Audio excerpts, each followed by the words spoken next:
Welcome back to another SuperCoach video with me, JD. You're joining me for the round 18 score review. We've had another pleasantly okay week again. Moved up, what is it, 1,200 or so spots, sitting just outside the 5K now. So we're almost at my worst ever finish before this year. And we'll hopefully go past that soon and keep going in the good direction. So yeah, 24.95. What did it put me for the round? Top 2K. It's okay. Team went pretty good. I mean, really, if just looking at on the surface here, there's only a couple of scores I could complain about. English is 51, but pretty highly owned, I would say. Crips, which, you know, people with luxury trades have jumped off, and look, that's the power of hanging on to those luxury trades. You get to move out underperformers like Crips, who I would love to get rid of, but probably just can't. And then yeah, the rest of the team did really well. I mean, if you look at this midfield, everyone went 110 plus, with the exception of Crips, and then Stringer, who was covering, but at 89's pretty good. Kicked the 4 goals, was hoping for 5, but he missed a really easy set shot actually that could have been it. Would have got the ton too.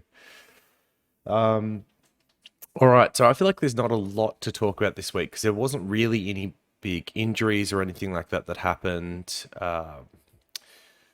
Nothing super shocking. So I think what we'll do is I'll quickly run through my team.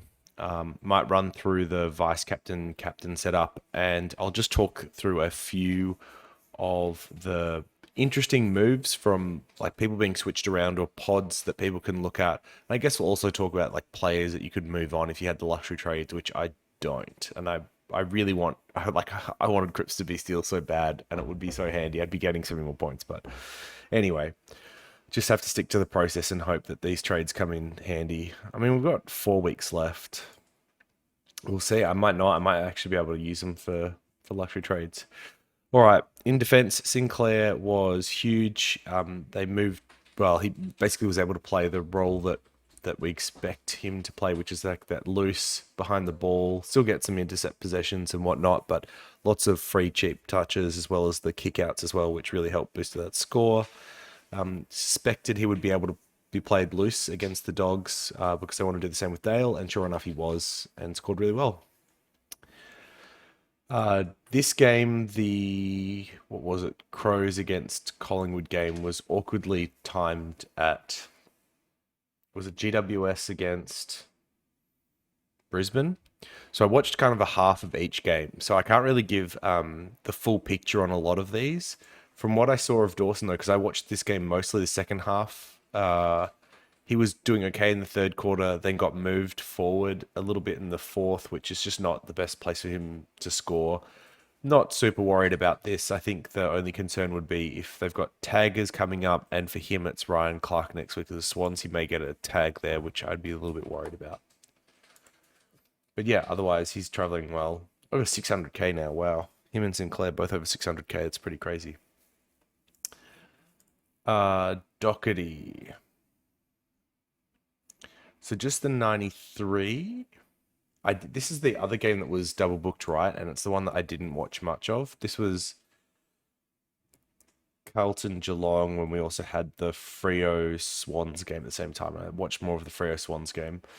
So yeah, this score seems okay. He had a couple of things go against him, like a 50-meter penalty that probably didn't need to be there. And so this could have been an easy ton, but I still think Sinclair, Dawson, Doherty are the 3 best defenders outside of Sicily, so happy to have them. Not having Sicily definitely hurt this week. He had another good score. Ooh, it's slow, everyone's playing around with now that it's open. Hewitt. This looked like it was going to be really bad. He had a huge second half to kind of salvage a score. Well, what's going on here? Why is my team out of picture? Interesting. Let's fix this up. Sorry, I didn't even realize it was like that. Here we go. Should be better now. Kind of doing this on the fly.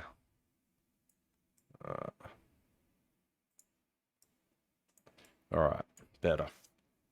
No restarts, never a restart. Short, just the 100 against North in a loss as well. This looked like it was going to be bigger, but he faded out a bit towards the end of this game. And then Crisp was pretty average again. Now under sub 100 average. Not a pick I wanted to start. Haven't liked it. Has been average for a while. I mean, can score okay against Essen, although Essen hasn't been giving up tons of points to mids and is in better form. Crisp is also almost someone that I would say you could move on if you really wanted to. It'd be him or Short that I'd look to move on, if I'm being honest. Short, out before this week, hadn't had a ton in ages, and Crisp isn't much better, to be honest. Yeah, so if you had luxury trades, like you could move on either of those if you didn't have one of Doherty, Dawson, Sinclair, Sicily. I'd be fine with that. Or you could wait until Stewart comes back. Interesting targets in defense would be Redmond, or at least he's worth a discussion. He has been very good over the last 5 weeks. I mean, this is 113 since before the bye, and he's been good since then. Lowest score of 99. Everything else has been a ton. He's had 2 ceiling games, 152, 144. 5-round average of 120.8 now. So massive pod. It's really interesting. Like Ridley, they talked about being able to free him up more and use his rebounding ability. We haven't seen that play out. Instead, it's been Mason Redmond that they've really freed up, and he's the one that's carrying a lot of the ball out of defense. They also like giving him those shots from outside of 50. That, kind of reminiscent of Short, just because he's got range with his kick, even though the rest of his game is quite different to Short's. But yeah, he's been really heavily used as a rebounder out of defense. Has been very impressive. Because of how poor he's averaged at the start of the year, his total average only 96.3. Actually, someone that might be considered a startable option next year. We'll see. I don't know. Probably not the profile that I love, but yeah, very interesting pod. The other one that people have, which is probably by luck more than anything else, ran out of trades or just couldn't upgrade people, is Dacos. Continues to be huge. 163 on the weekend. He had, 30 something touches and 3 goals in the wet. He's locked himself up as rising star for sure. Insane. 3-round average of 135, 5-round of 122. So Nick Dacos holders very lucky. But yeah, Dacos and Redmond, I'd rather have Dacos and Chris for sure, and I'd probably rather have Redmond than Short at the moment. So yeah, very interesting. But obviously, I don't have the luxury trades to be pulling moves like that. In the midfield, everyone here was very, very good. I mean, Laird was super obvious this week. Yeah, Oliver obviously out injured. Miller got tagged by Caldwell for most of the game. It seemed to be released kind of towards the 4th, and he junked it up a bit then, which is pretty interesting. I guess the only call out there is Essendon do play Collingwood this week. Could Caldwell be used to tag Dacos? I know it's been called for a little bit in the media. When's he going to get attention, the respect he deserves, all this good stuff. Maybe this is the week. Caldwell on Dacos feels a little bit weird, but I guess Caldwell has been playing half forward or like resting forward when he's not been in the midfield, and Dacos has been playing primarily half back and then pushing up into the midfield a bit. So maybe Caldwell is the person to go with him next week. Will be very interesting to see how they plan that matchup. But yeah, Laird was immense. He's, from a fantasy perspective, he is almost like the perfect midfielder at the moment. Lots of tackles. He set the tackle record with 20 on the weekend. Lots of like touches. He does all the contested stuff underneath. But he doesn't make enough of an impact that you ever feel like he's going to get tagged or in danger of being tagged. And if you just look at him, right, his lowest is 105. After he came back from his broken hand, 93. And I don't think he's dropped below 100 since. Yeah. Look at this. 105 was the lowest, and then after that, like 114, 118, and then everything else 120 plus. This is just insane. He's almost 700k right up there with Oliver. Probably not someone that you're going to be able to start next year just because his price is going to be so nuts, but he's very durable and yeah, just no danger of being tagged. Scores well in wins and losses. Kind of doesn't matter. Very, very nice player. Merritt was very good in this game. Was running free for link-up plays, was winning the ball underneath, was tackling. Very well-rounded game. Didn't kick a goal. That's probably the only knock on him. But yeah, otherwise very good. And he was probably slightly lighter on the contested possession side. But this is Merritt's third 120-plus game in a row. 140, 147, 136. So 3-round average of 141, which must be right up there with the top. Well, what's happened? Has it logged me out? What is this? Have they changed the hamburger menu? They have. That's so strange. How do I get to players now? Because this is how I used to do it.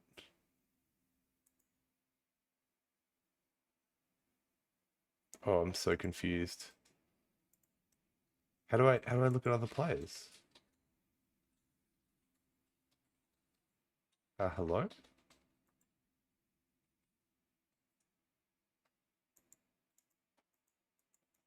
Is this just bugged? It must be. All right, well, I can't look at players then. But yeah, this 141 3-round average must be right up there with the best of the best. Neil, they gave attention to him again this week. It was Lockie Ash that ran with Neil for most of this game, but didn't really seem to have the same impact and wasn't as strong of a tag as what Essendon threw at him. So still worked his way through to a pretty respectable 121.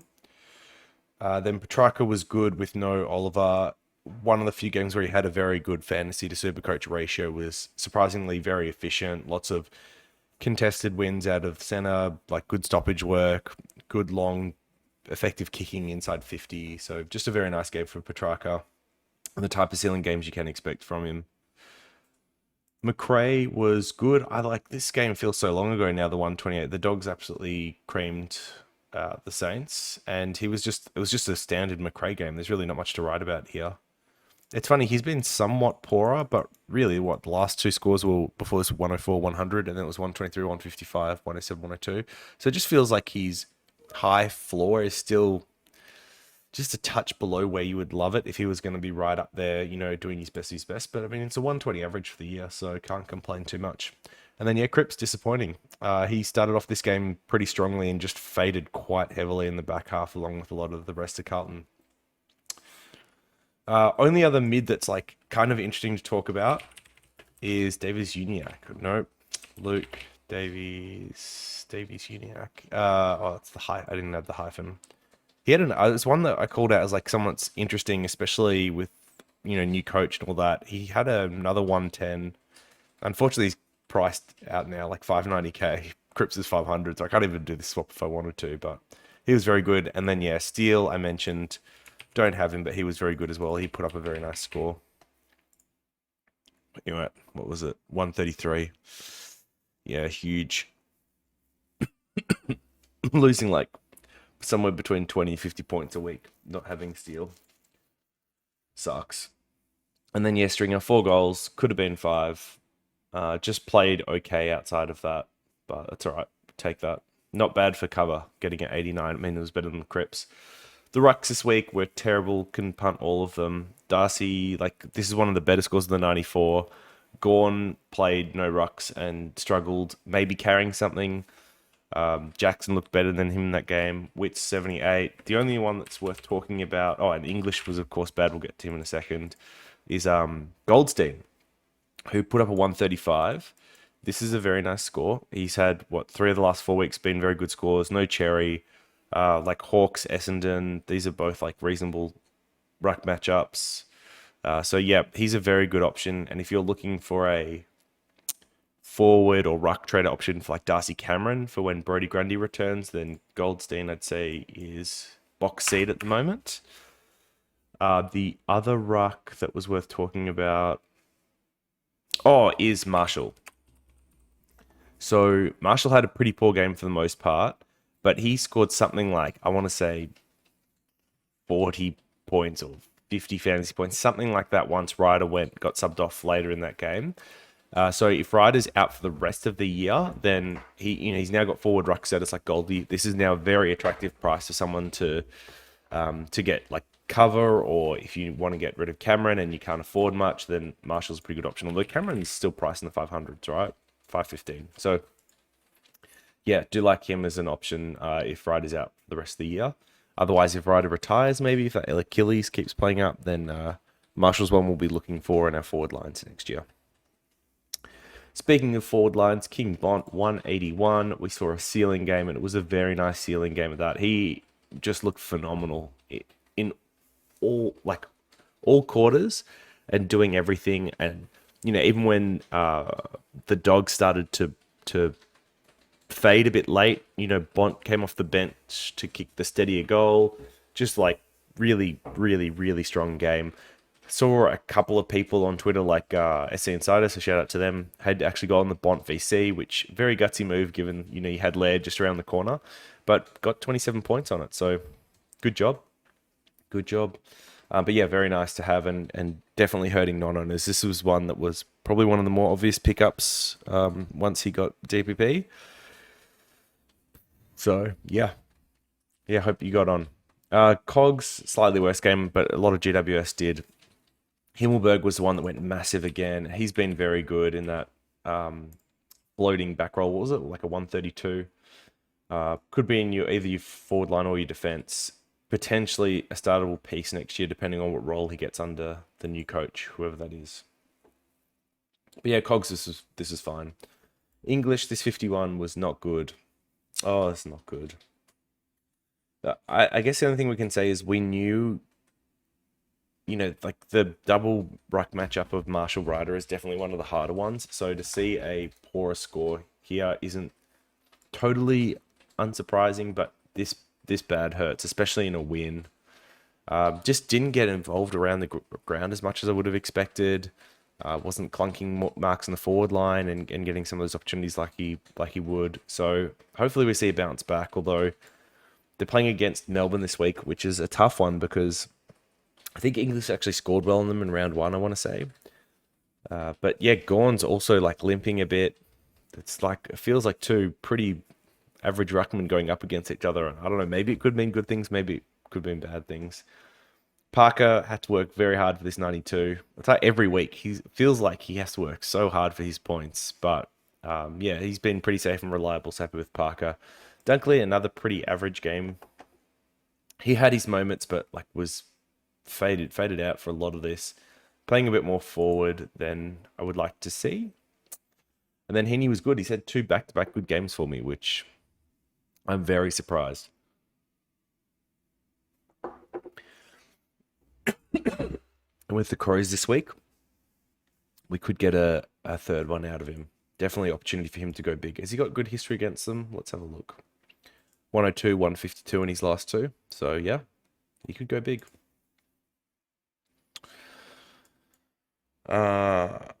Sorry, the cough still hasn't gone away. The only other option worth talking about in the forward line, I reckon, is Dylan Moore, who's now quite expensive at 513k. Has a nice matchup in North this week. Followed up his 135 last week with a 113 this week. Continuing to get the CBAs and looking good. Managed to get forward and kick a goal as well. So he is someone that actually looks like a genuine, top 6 or thereabout from here on out with that role. So very, very good option for those looking for a cheap player as well. Let's click the optimize and see what it suggests. Crips for Stringer. That's pretty classic. It could happen, maybe. No, it can't, unfortunately, because the way my loopholes work this week. Oh, I've got Owens, actually. I could do this. But it's probably still makes more sense for me to do it with Heaney, I would imagine. Oh, please don't. I don't want to trade. Alright, it's got Stringer down there now. So just set this up quickly. In terms of rookies, so if you are looking for a rookie this week, there was 3 that kind of stood out. So Cumberland for Richmond, he's kicked, I want to say like 2 or 3 goals. Was it 3 goals his first game? 3 goals his second game. He's been their most dangerous forward target for 2 weeks in a row. Mature age, looks good. The role's not the best, but he's managed to score well in both, and I'd say his job security is pretty good now, so Noah Cumberland. Otherwise, 2 from the mid-season draft you could look at. 1, Josh Carmichael, so 102k mid-forward. He had 111 in the fantasy format, which just translated to the 56 in SuperCoach. Was all kicks, and his disposal efficiency was shocking. It was like, I don't know, I want to say like one of his first 15 kicks was effective. But I want to say the second half of the third quarter and the fourth quarter, he cleaned a lot of it up. He kicked a goal, started hitting targets, including some like riskier kicks into the middle of the ground. So he's someone that potentially could come good if he holds his spot. I just think the problem for him is that he's around that 20 to 22nd kind of selected, and is one that could get dropped as players return. And he's only managed a 55 average against North and Adelaide, so that's, I guess, those are the knocks on him. And then the other option, but his role was better than Cumberland's despite scoring worse. And then Cully is probably the other one. So he was the number one pick in the mid-season draft, 102k as well, mid forward DPP. What did he score? A 90, which was very nice. Played midfield for most of the game. Didn't look out of place, so I could see him continuing to get games and being a good option as well.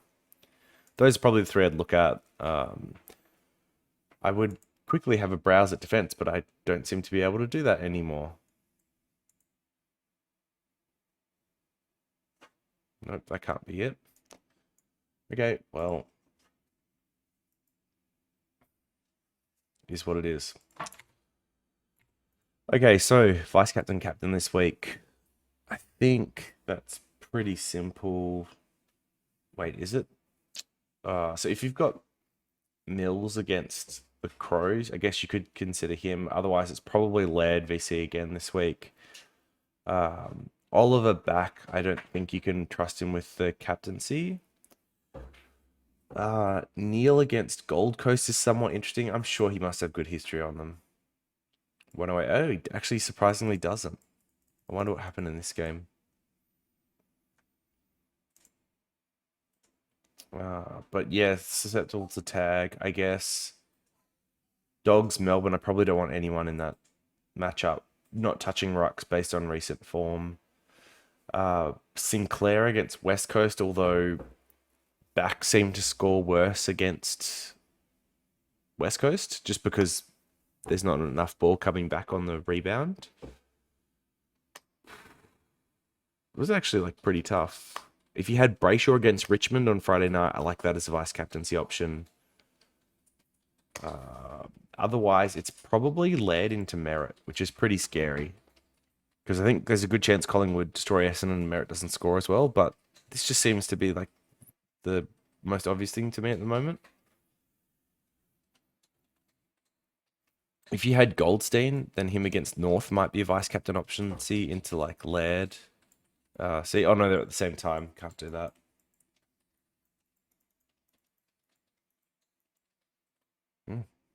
This is like a tough week for captain. So I VC on Laird again, and I probably take a 120. I'd say. Like I really don't want to have a captain on someone like a Merritt. There's just no one else that's really obvious on who it would be.